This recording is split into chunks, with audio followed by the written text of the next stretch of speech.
Olá, galera do segundo ano da Escola Professor Flodoardo Cabral, da disciplina de Química. Hoje nós estaremos iniciando um novo conteúdo sobre propriedades coligativas. Primeiramente, o que são as propriedades coligativas? São aquelas propriedades que não dependem da natureza do soluto, isto é, de sua estrutura, mas sim da concentração, ou seja, o número de partículas que está dissolvidas dentro do soluto.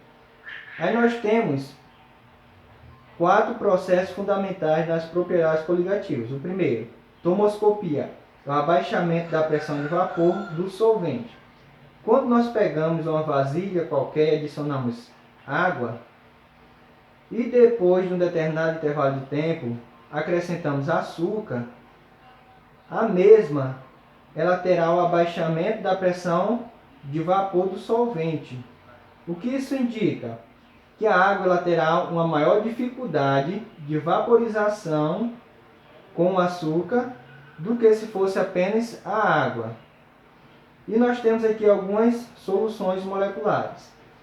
ΔP é igual à variação da pressão dividido pela pressão final igual a constante tomoscópica vezes a massa molar. E quando for soluções iônicas, vai ser ΔP, variação da pressão, dividido pela pressão final, que é P2, igual a constante tomoscópica vezes a massa molar vezes o fator de Van Hoff.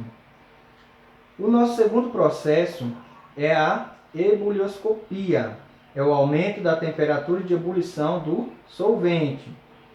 Quando tem no fogo uma água fervendo, aí adicionamos nas mesmas açúcar.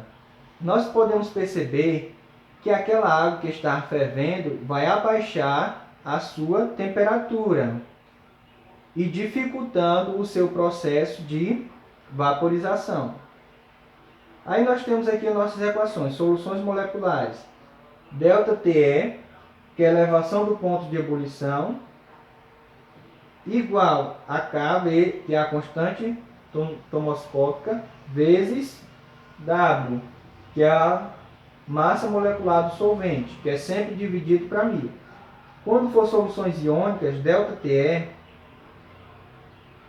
igual a Ke, que é a constante tomoscópica, vezes W, já falei anteriormente, vezes I, que é a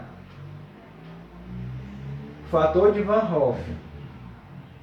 E a crioscopia? A crioscopia é quando nós temos um material congelado, por exemplo, uma barrinha de gelo congelado. A pressão normal e a temperatura igual a 0. Nós vamos pegar e adicionar sal nessa barrinha de gelo. Depois de um determinado intervalo de tempo, o gelo que foi adicionado sal irá começar a derreter. É o abaixamento da temperatura de congelamento do solvente. E a nossa última é a pressão osmótica, é a passagem do solvente de um ambiente menos concentrado para o mais concentrado. A pressão osmótica ou osmose é o processo que, quando adicionamos sal na carne para a carne ter uma maior duração, a mesma é desidratada e o fluxo de água que está no interior da carne sai. Isso conserva a carne, pois sem água a proliferação de fungos e bactérias no ambiente é dificultada. E aqui nós temos as nossas equações, soluções moleculares. Π igual a M, massa molar, vezes R, a constante universal dos gases perfeitos, vezes a temperatura.